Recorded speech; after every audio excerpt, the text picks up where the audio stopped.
কীটনাশক উৎপাদনে বিদেশি কোম্পানির আধিপত্য টিকিয়ে রাখতে নিবেদিত দায়িত্বশীলরা। বালাইনাশকের উপদেষ্টা কমিটির বিরুদ্ধে অনিয়মের অভিযোগ দেশীয় উৎপাদকদের। সড়ক দুর্ঘটনায় প্রতি বছর মোট আর্থিক ক্ষতি ৮৩,০০০ কোটি টাকার বেশি, অভিমত বিশেষজ্ঞদের। রোড ক্র্যাশ কমাতে আইনি কাঠামো জোরদারের তাগিদ।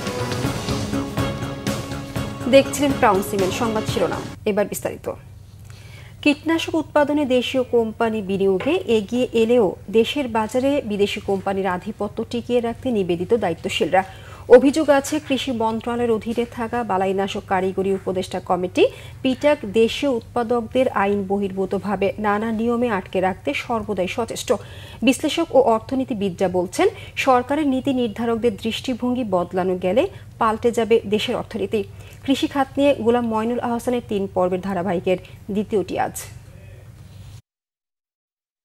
স্বাধীনতা পরবর্তী দেশের ঔষধ শিল্প এগিয়ে যায় দ্রুতালয়ে।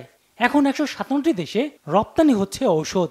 কীটনাশক শিল্প সমান্তরালভাবে এগোনোর কথা থাকলেও এখনো ৯০% চাহিদা মেটে আমদানিতেই। অনুসন্ধানে দেখা যায়, আইন বহির্ভূতভাবে পেটেন্ট পণ্যের দোহাই দিয়ে উৎপাদনে নানা বাধা তৈরি করেছে বালাইনাশক কারিগরি উপদেষ্টা কমিটি পিটাক। পিটাকের এমন অবস্থানের কারণে বাধ্য হয়ে ২০২২ সালে সরকার এ সংক্রান্ত গেজেট প্রকাশ করে। পেটেন্ট বাংলাদেশের জন্য প্রযোজ্যই নয় বলে সে সময় স্পষ্ট জানিয়ে দেয় শিল্প মন্ত্রণালয়, কিন্তু এখন এর সুফল মেলেনি।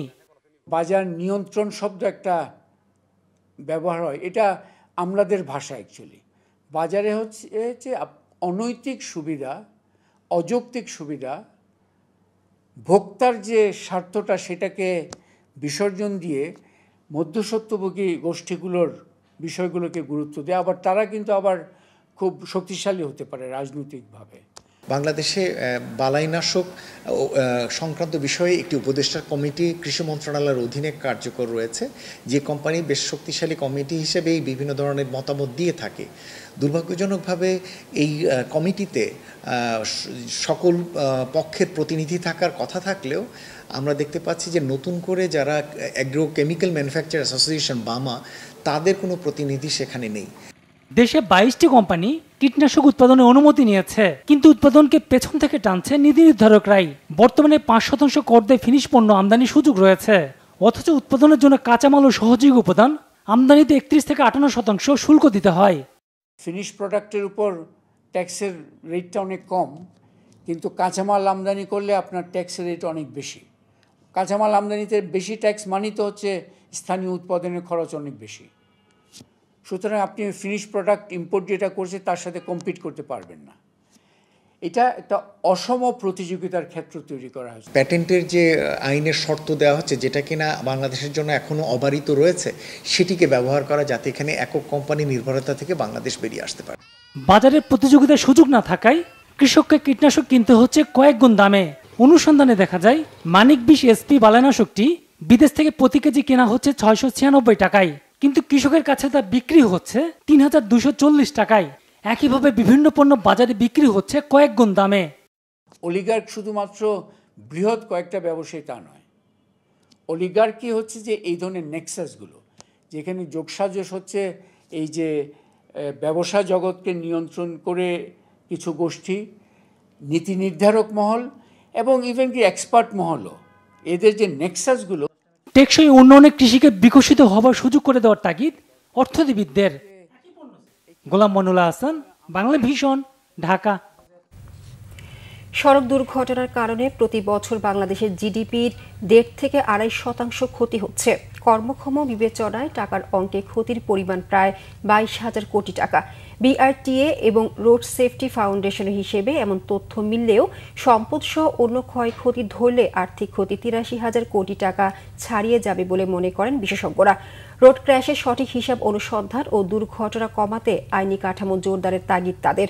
জিয়াউল হক সবুজের রিপোর্টে বিস্তারিত।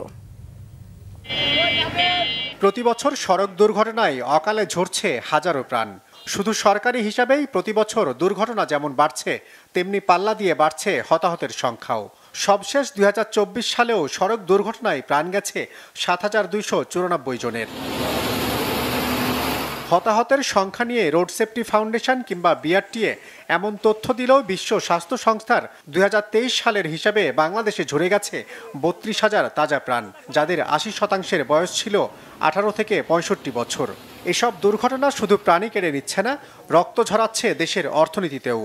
1.5 থেকে 2.5% জিডিপির আমাদের অর্থনীতি থেকে চলে যাচ্ছে প্রতি বছর এই ধরনের দুর্ঘটনাজনিত আমাদের ক্ষতির কারণে। এটা যে বড় একটা অর্থনৈতিক বিষয়, আমার রক্তক্ষরণ হচ্ছে, অর্থনৈতিক রক্তক্ষরণ এবং মানসিকভাবে হচ্ছে, তাহলে এটাকে ঠেকাতে গেলে যেই পরিমাণ ম্যাচিং আমাকে বিনিয়োগ করতে হবে, যেই কাজগুলি করতে হবে, আমি যদি সত্যিকার অর্থে আমি কৌশলী হতাম, তাহলে কিন্তু অন্যান্য দেশ ওয়ার্ল্ড হেলথ অর্গানাইজেশনেরটাকে বেঞ্চিং ধরেই কিন্তু তারা সুনির্দিষ্ট লক্ষ্যমাত্রার ভিত্তিতে ধাপে ধাপে কিন্তু দুর্ঘটনাটা কমিয়ে নিয়ে আসে। আর আমাদের এখানে হলো যুদ্ধ আরম্ভ করে দিয়েছি ওয়ার্ল্ড হেলথ অর্গানাইজেশনের বিরুদ্ধে। সড়ক নিরাপত্তা নিয়ে বৈশ্বিক প্ল্যাটফর্মে কাজ করা এই বিশ্লেষকও মনে করেন, দুর্ঘটনার অর্থনৈতিক ক্ষতি কমাতে দায়সারা পদক্ষেপে কোনো সুফল মিলবে না। অর্থনৈতিক বার্ডেন ছাড়াও এই যে এতগুলো মানুষের মৃত্যু, এই পরিবারগুলোর যে উপরে যে বোঝা, এটা আসলে সবসময় তো অর্থনৈতিকভাবে এস্টিমেট করাও যায় না। এটা কমিয়ে আনার একমাত্র উপায় হচ্ছে বিশ্বব্যাপী যে প্রমাণিত যে উপায়গুলো আছে সেইগুলোকে আমাদের দেশে ইমপ্লিমেন্ট করা। এবং একটা বড় বিষয় হচ্ছে, একটা বড় উপায় হচ্ছে আইনি কাঠামোটা সেভাবে তৈরি করা, কম্প্রিহেন্সিভ ল করা, রোড সেফটি ল করা, যেটাকে সড়ক নিরাপত্তার জন্য আলাদা একটা আইন করা, যে আইনটা ভিত্তি হবে সেফ সিস্টেম অ্যাপ্রোচ। দুর্ঘটনার কারণে সড়কে যত লোকের প্রাণহানি হয় তার প্রায় 92%ই স্বল্পোন্নত বা অনুন্নত দেশে। এই বিবেচনায় বাংলাদেশের ঝুঁকি অত্যন্ত বেশি হয়, সড়ক নিরাপত্তায় আরও বেশি মনোযোগ দেওয়ার পরামর্শ বিশ্লেষকদের। জিয়াউল হক সবুজ, বাংলা ভিশন, ঢাকা।